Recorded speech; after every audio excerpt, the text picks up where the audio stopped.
It comes out of the hangar at midnight. No fanfare, no announcement.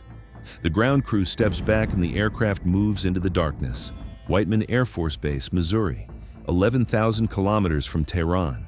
The engines spool up, 4 General Electric F118 turbofans. From outside the aircraft, the sound is almost nothing. A low hum, a vibration in the chest. Inside, the 2 pilots are already running through their weapons checks. It lifts off. 30 seconds later, it is gone. There is no radar return to track. There is no heat signature worth following. There is simply nothing. The B-2 Spirit is already airborne. Tehran does not know it is coming. Tehran will not know until the moment it arrives. The B-2 Spirit stealth bomber entered service in 1997. The United States built 21 of them. 1 was lost in a crash in 2008. P-20 remain. Each one costs $2.1 billion. There is nothing else like them on Earth. Its radar cross-section is approximately 0.1 square meters. That is the radar return of a large bird. Iran's most advanced radar system, the Russian-supplied S-300, was designed to track targets 50 times larger. Inside its 2 weapons bays, up to 18,000 kilograms of ordnance.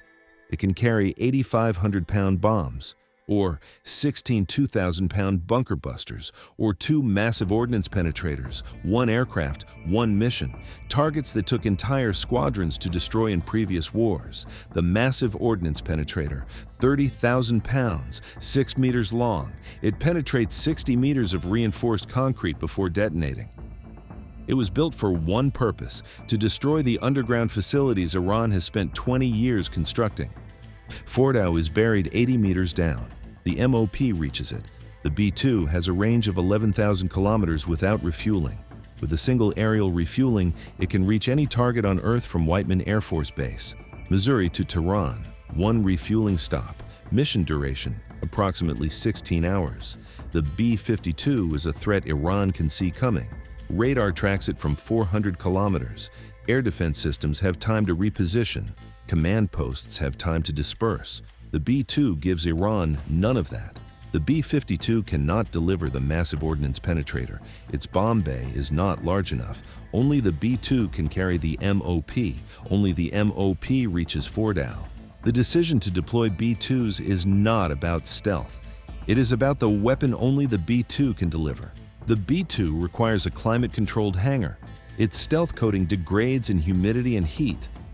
Every mission requires hours of preparation, coating inspections, antenna checks, panel sealing. When a B-2 rolls out of its hangar, the decision to use it was made days ago. The B-2 flies with a crew of 2, pilot and mission commander.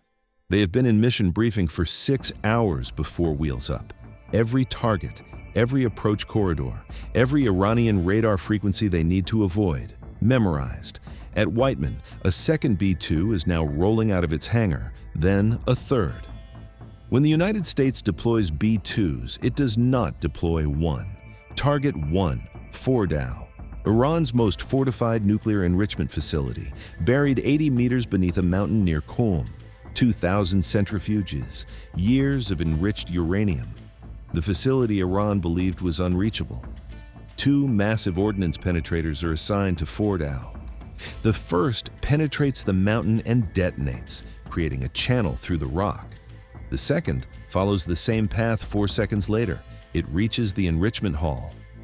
Target 2, Natanz, Iran's primary uranium enrichment complex, above and below ground sections. The above-ground buildings have already been struck by previous operations. The underground halls have not. Tonight, they are on the B-2's weapons list. Target 3, IRGC Aerospace Force Headquarters in Tehran. This is the facility that coordinates Iran's ballistic missile program. Every mobile launcher in the field receives its orders from this building. Without this building, Iran's missile forces are blind. Target 4, Parchin, Iran's primary military research and development complex southeast of Tehran, suspected site of nuclear weapons development research. Closed to international inspectors since 2004, the B-2 does not require an inspection. It requires a weapons release authorization. 3 hours after takeoff, the B-2 formation reaches its first aerial refueling track over the Atlantic. KC-135 tankers are already in position. The boom connects. Fuel transfers at 1,500 liters per minute. The B-2 does not slow down. It does not descend. The refueling happens at cruise altitude and cruise speed. Over the Mediterranean, the support package joins. EA-18G Growlers from the carrier in the Eastern Med. Their job, jam every Iranian radar frequency as the B-2s approach. The B-2 is already invisible. The Growlers make sure it stays that way. The B-2 crosses the Iranian border at 50,000 feet. At that altitude, on a clear night, it is invisible to the naked eye. But on Iranian radar, the screens show nothing unusual. Commercial traffic, weather returns, the normal picture. 80 kilometers from the first target, the B-2 begins its descent to attack altitude. The weapons bay doors will be open for less than 17 seconds. In those 17 seconds, everything on the target list ceases to exist. The bay doors open. The Massive Ordnance Penetrator releases from the rotary launcher. The bay doors close. 17 seconds. The first MOP impacts the mountain above Fordow at 780 meters per second. It drives through rock, through earth, through reinforced concrete, 60 meters down, 70, 80. It finds the enrichment hall. 4 seconds later, the second MOP follows the same path. The channel created by the first bomb guides it directly to the chamber below. The enrichment hall at Fordow has not been operational since 2003. After tonight, it will not be operational again. Simultaneously, 340 kilometers to the north, Natanz takes its first underground strike. The centrifuge halls buried beneath the desert floor. Iran built 19,000 centrifuges at this site. The B-2 does not count them, it removes them. In Tehran, the IRGC Aerospace Force headquarters receives 2 GBU-57 direct hits. The building that coordinated 20 years of ballistic missile development, gone in 11 seconds. The B-2 formation banks away from Iranian airspace. The weapons bays are empty, the targets are burning, the aircraft are already heading home. 16 hours back to Missouri.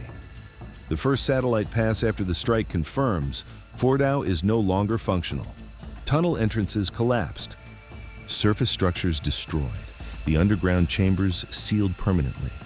But the mobile ballistic missile launchers were not at their bases when the strikes hit. They had been dispersing for 48 hours, into mountains, into tunnels, into civilian areas. The B-2S destroyed the command infrastructure. The launchers are still out there. 40 minutes after the first B-2 strike, Iran launches 14 ballistic missiles targeted at American bases in Qatar, UAE, and at Israeli territory. The Patriot batteries activate. The Arrow 3 systems engage.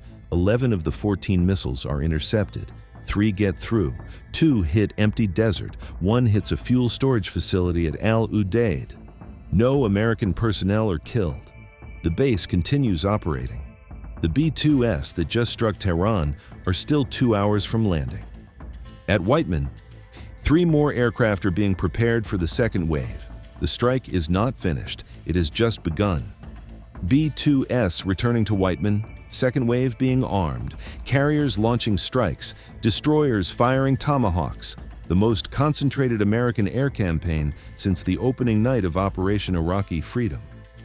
3 Iranian mobile ballistic missile launchers have not been found. They were tracked moving north of Tehran 46 hours ago. Since then, nothing. No satellite return, no signal intercept, no drone contact. 3 launchers, each carrying a warhead with a 500-kilometer range. Fordow is gone. But the battle damage assessment from Natanz shows the above-ground sections destroyed and the underground sections penetrated, not eliminated. A second strike on Natanz has been authorized. The B-2 carrying it is currently over the Atlantic. Iran's supreme leader issued an emergency broadcast from an undisclosed location. The Islamic Republic will not surrender. The response will be historic. The broadcast lasted 4 minutes. It contained no specific military details. The 3 unlocated launchers are specific enough.